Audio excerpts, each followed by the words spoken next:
السلام علیکم ناظرین کرام، نئی ویڈیو میں آپ کو خوش آمدید کہتے ہیں۔ آج 16 اکتوبر ایس سی او کانفرنس کا آخری دن ہے۔ آج کے بعد یعنی کل 17 اکتوبر سے لے کر 25 اکتوبر تک خبروں کا ایک طوفان ہوگا۔ صورتحال لمحہ بلمحہ تبدیل ہوگی اور وہ کچھ ہوگا جو کسی کے وہم و گمان میں نہیں ہوگا۔ شہباز حکومت کے لیے اب باقاعدہ الٹی گنتی شروع ہو چکی ہے۔ وہ اجلاس جس میں جسٹس منصور علی شاہ کو چیف جسٹس بننے سے روکنا تھا، وہ اجلاس جس کے بلائے جانے کا مقصد صرف یہ ہے کہ منصور علی شاہ کا رستہ روکا جائے، اس کے شروع ہونے سے چند گھنٹے پہلے ہی قاضی صاحب فارغ ہو گئے۔ تحریک انصاف کے ایک سرپرائز نے سب کو حیران کر دیا ہے۔ اگلے چند گھنٹوں میں پاکستان کے سیاسی منظرنامے میں کیا کچھ ہونے جا رہا ہے، تفصیلات میں آپ کو بتا دیتا ہوں۔ دیکھیں، پچھلے چند گھنٹوں میں ہونے والی سب سے بڑی ڈیولپمنٹ کے متعلق یہ سوال پوچھا جا رہا ہے کہ کیا مولانا مان گئے ہیں؟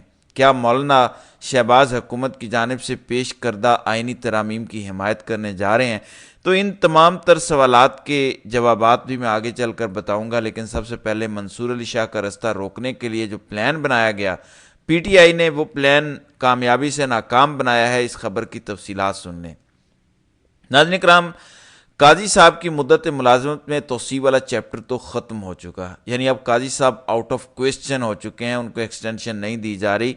صرف ایک ہی مقصد ہے شہباز حکومت کا اور اس پورے نظام کا، وہ یہ کہ قاضی تو جا ہی رہا ہے، منصور علی شاہ بھی نہ آ سکے، کسی طریقے سے جسٹس منصور علی شاہ کا رستہ روکا جائے۔ پچھلے چند گھنٹوں میں جو بھی ڈیولپمنٹس ہوئیں، مولانا اور بلاول بھٹو کی جو ملاقات ہوئی، قومی اسمبلی کا 17 اکتوبر کو اجلاس بلایا گیا، پی ٹی آئی کے کچھ لوگوں کو اٹھایا گیا، کچھ اغوا ہوئے، کچھ کے بچوں کو اٹھائے جانے کی اطلاعات ہیں۔ یہ تمام تر چیزیں قاضی صاحب کی ایکسٹینشن کے لیے نہیں ہو رہی، یہ کلیئر کر لیں۔ یہ تمام تر چیزیں اب صرف منصور علی شاہ کا رستہ روکنے کے لیے ہو رہی ہیں۔ کل کراچی میں وکلاء کنونشن بھی اس مقصد کے لیے تھا کہ جسٹس منصور علی شاہ کا رستہ روکنے کے لیے جو شہباز حکومت کوشش کر رہی ہے، وکلاء برادری اس پر رد عمل دے، لیکن پی ٹی آئی کے ایک سرپرائز نے سب کو گھما کر رکھ دیا۔ سوال یہ ہے کہ منصور علی شاہ کا رستہ روکنے کے لیے جو آئینی ترمیم کی جا رہی ہے، جس میں ایک ایسا پلان بنایا جا رہا ہے کہ شہباز حکومت اس آئینی ترمیم کے اندر ایک ایسی مجوزہ ترمیم کرے گی کہ شہباز حکومت کو سپریم کورٹ کے ٹاپ 5 ججز کے نام بھجوائے جائیں، یعنی پینل آف ججز کے نام شہباز حکومت کو ملیں اور ان میں سے کسی ایک جج کا نام وزیر اعظم چیف جسٹس کے طور پر انتخاب کرے۔ ظاہر ہے منصور علی شاہ مائنس ہو جائیں گے، کسی اور کو چیف جسٹس بنایا جائے گا۔ تو پی ٹی آئی شہباز حکومت کے اس پلان کو کیسے ناکام بنائے گی اگر مولانا بھی شہباز حکومت کے ساتھ مل گئے؟ ویسے تو آپ کو آگے چل کر اس کی تفصیل بتاتا ہوں، کیونکہ جو کچھ نظر آ رہا ہے وہ ہو نہیں رہا۔ کل رات سے لے کر اب تک یہ تاثر دیا جا رہا ہے کہ مولانا تو مان گئے۔ مولانا نے بلاول کے ساتھ بیٹھ کر جو پریس کانفرنس کی، اس پریس کانفرنس میں کہا کہ دونوں جماعتوں نے آئینی ترامیم پر اتفاق کر لیا ہے۔ تو اصل کہانی ہے کیا؟ اصل میں جو مولانا اور بلاول کا اتفاق ہوا وہ کن نکات پر ہوا، کن چیزوں پر ہوا، میں اس کی تفصیل آگے بتاؤں گا، لیکن پہلے پی ٹی آئی کا جو سرپرائز ہے۔ دیکھیں، پی ٹی آئی کے پاس کیا آپشن ہے۔ پہلا آپشن تو پی ٹی آئی کے پاس یہ ہے کہ اپنے تمام ایم این ایز، تمام سینیٹرز کو بچا کے رکھے۔ رات تک یہ اطلاع تھی کہ مولانا تو نہیں مان رہے۔ اگر پی ٹی آئی اپنے ایم این ایز کو سنبھال لیتی ہے، اگر پی ٹی آئی اپنے سینیٹرز کو بچا لیتی ہے، تو پھر یہ آئینی ترمیم کرنا شہباز حکومت کے لیے آسان نہیں ہوگا۔ دوسرا، پی ٹی آئی کے پاس پلان یہ ہے جو پچھلے چند گھنٹوں میں واقعی شہباز حکومت کی دوڑیں لگوا سکتا ہے، کیونکہ کسی صورت یہ نظام افورڈ نہیں کر سکتا منصور علی شاہ کو۔ جسٹس منصور علی شاہ کا چیف جسٹس بننے کا مطلب یہ ہے کہ یہ نظام اگلے چند دنوں میں لپیٹا جائے گا۔ آپ کو کیا لگتا ہے کہ اگر اس نظام کو جسٹس منصور علی شاہ سے کوئی خطرہ نہ ہوتا تو کیا اتنی محنت کی جا رہی ہوتی؟ کیا مولانا کو منانے کے لیے، پی ٹی آئی کے لوگوں کو اٹھانے کے لیے، سینیٹرز کو غائب کرنے کے لیے پورا نظام کوشش کر رہا ہوتا؟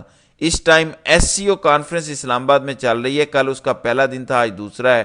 مختلف وزراء اور وزیر اعظم مختلف ممالک کے آئے ہوئے ہیں، لیکن پاکستان کا پورا نظام ایس سی او کانفرنس کو چھوڑ کر صرف اس کوشش میں لگا ہے کہ جسٹس منصور علی شاہ چیف جسٹس نہ بن سکیں۔ یہ کوشش کیوں کی جا رہی ہے؟ کیونکہ اس نظام کو اندازہ ہے کہ منصور علی شاہ اس نظام کو ہی لپیٹ دیں گے، ایک مہینہ بھی یہ نظام نہیں چل سکے گا۔ اب پی ٹی آئی کیا کرنے جا رہی ہے؟ دیکھیں، بڑے کریڈیبل ذرائع پی ٹی آئی کے یہ بتاتے ہیں کہ اگر کسی طرح سے پی ٹی آئی کے کچھ ایم این ایز کو اٹھا بھی لیا گیا، کچھ سینیٹرز کو اٹھا لیا گیا، یعنی جو نظام پچھلے کئی دنوں سے کوشش کر رہا ہے یہ نظام ان تمام تر کوششوں میں کامیاب ہو بھی گیا تو پی ٹی آئی کے پاس آخری کارڈ یہ ہے کہ وزیر اعظم شہباز شریف کے خلاف عدم اعتماد قومی اسمبلی میں پیش کر دیا جائے۔ اب آپ کے ذہن میں یہ سوال ہوگا کہ اگر شہباز شریف کے خلاف عدم اعتماد کی تحریک آ جاتی ہے، قرارداد پیش کی جاتی ہے اور شہباز شریف کو کہا جاتا ہے کہ آپ اعتماد کا ووٹ لیں، تو پھر تو شہباز شریف بڑی آسانی سے یہ ووٹ لے لیں گے۔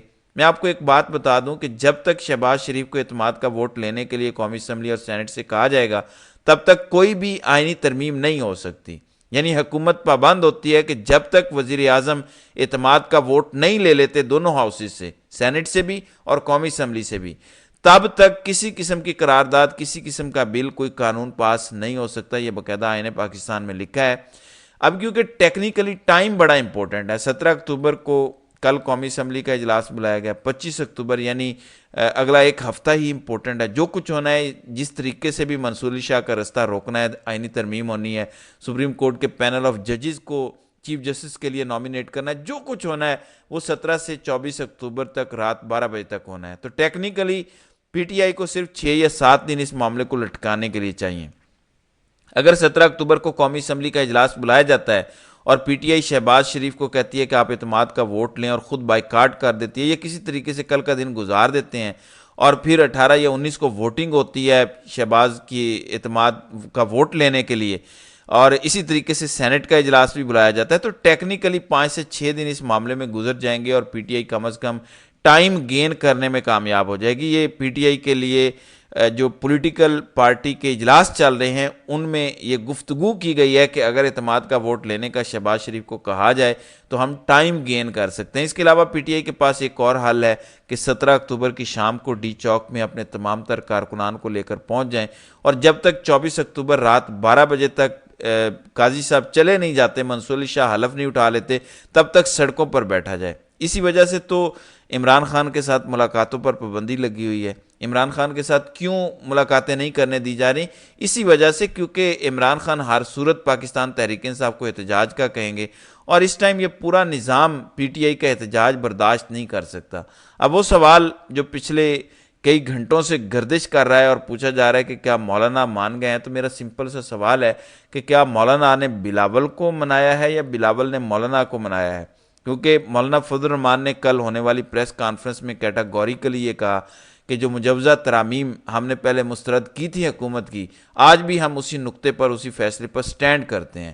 یعنی اگر کسی کے ذہن میں یہ سوال ہے کہ مولانا مان گئے ہیں یا مولانا آئینی ترمیم کو سپورٹ کرنے جا رہے ہیں تو آپ اپنے دماغ سے یہ تمام تر خدشات دور کر لیں۔ اس کی وجہ یہ نہیں ہے کہ مولانا پی ٹی آئی کے ساتھ بڑے لائل ہیں یا مولانا یا اسٹیبلشمنٹ کے بڑے خلاف ہیں یا حکومت کے خلاف ہیں۔ در حقیقت مولانا کو سمجھ آ چکی ہے کہ ان کی پوری سیاست دفن ہو جائے گی اگر وہ پی ٹی آئی کے خلاف جاتے ہیں، اگر وہ ان آئینی ترامیم کو سپورٹ کرتے ہیں کسی بھی لالچ میں آ کر، وہ لالچ وزارتوں کا ہو، عہدوں کا ہو، کچھ بھی ہو۔ مولانا کو ان کی اپنی جماعت کی مجلس شورا یہ کہہ چکی ہے کہ اگر ہم نے آئینی ترامیم کو سپورٹ کیا، اگر ہم نے جسٹس منصور علی شاہ کا رستہ روکنے کے لیے کوئی قدم اٹھایا، کیونکہ اس ٹائم گیم تو صرف مولانا ہی نمبرز کی پوری کر سکتے ہیں، ٹیکنیکلی شہباز حکومت کے پاس نمبرز پورے نہیں ہیں۔ اور ایک انٹرسٹنگ بات یہ ہے کہ یہ جو دعوے کیے جا رہے ہیں کہ پی ٹی آئی کے 3 سینیٹرز ٹوٹ گئے، 2 ایم این اے ٹوٹ گئے، ایسی کوئی صورتحال نہیں ہے۔ پی ٹی آئی کے تمام سینیٹرز انٹیکٹ ہیں، پی ٹی آئی کے تمام تر MNAs PTI کی قیادت کے ساتھ رابطے میں، اور کوئی بیوقوف ہی ہوگا جو اس موقع پر خان کو دھوکہ دے گا۔ یعنی ہر سیاستدان کو نظر آ رہا ہے کہ اس کی پوری سیاست دفن ہو جائے گی، سیاسی کیریئر ختم ہو جائے گا اگر اس نے آئینی ترامیم کو سپورٹ کیا، کیونکہ یہ آئینی ترامیم بے شک منصور علی شاہ کا رستہ روکنے کے لیے کی جا رہی ہیں۔ اگر پی ٹی آئی کے کچھ لوگوں کو توڑ بھی لیا جائے، اگر مولانا حکومت کی آئینی ترمیم کو سپورٹ بھی کر دیں، اس کے باوجود منصور علی شاہ کو چیف جسٹس بننے سے روکا نہیں جا سکتا، کیونکہ ایک ایسا دھڑا، ایک ایسا گروپ ہے جس نے حکومت کے ناک میں دم کیا ہوا ہے، نہ صرف حکومت کے بلکہ طاقتور اداروں کے بھی، اور وہ ہے وکلاء تنظیمیں۔ کل کراچی میں جو لائرز کنونشن ہوا، اس میں جس قسم کی تقاریر کی گئی ہیں، جس قسم کے اعلانات ہوئے، میں آپ کو لکھ کے دے سکتا ہوں کہ مولانا ہوں، پی ٹی آئی ہو، یہ تمام لوگ ناکام ہو جائیں منصور علی شاہ کو چیف جسٹس بنانے میں، تو بھی وکلاء تنظیمیں یہ برداشت نہیں کریں گے کہ ایک سینئر جج کو سپر سیڈ کر کے جونیئر جج کو چیف جسٹس بنا کر عدلیہ کو پولیٹیسائز کیا جائے، کیونکہ ایک دفعہ یہ ہو گیا، منصور علی شاہ چیف جسٹس نہ بن سکے تو پھر آپ ہر حکومت سے یہ توقع رکھیں، پھر سب سے بڑی عدالت میں وہی کچھ ہوگا جو آرمی چیف کی تقرری کے موقع پر ہوتا ہے۔ ہر چیف جسٹس حکومت کے ساتھ اسی طرح سے تعلقات بنا کر رکھے گا اور اسی طرح حکومت کے حق میں فیصلے سنائے گا، کیونکہ اسے پتہ ہوگا کہ مجھے ایکسٹینشن مل سکتی ہے، اور ججز بھی حکومت کے خلاف فیصلے نہیں دیں گے کیونکہ انہیں نظر آ رہا ہوگا کہ ہمیں چیف جسٹس بنایا جا سکتا ہے۔ تو یہ تمام تر چیزیں وکلاء برادری برداشت نہیں کریں گی۔ تو اگلے 5 سے 6 دن بڑے ہی امپورٹنٹ ہیں، بڑے سیاسی دھماکے جو ہے وہ آپ کو سننے کو ملیں گے۔ تو سیٹ بیلٹ باندھ لیجئے، کل 17 اکتوبر سے لے کر 25 اکتوبر تک پاکستان کی سیاسی صورتحال جو ہے وہ گرم رہے گی۔ تو دیکھتے ہیں کہ آگے آگے ہوتا ہے کیا۔ تو ناظرین کرام، آپ کی اس ویڈیو کے حوالے سے کیا رائے ہے؟ آپ اپنی رائے کا اظہار کامنٹ سیکشن میں ضرور کیجیے گا۔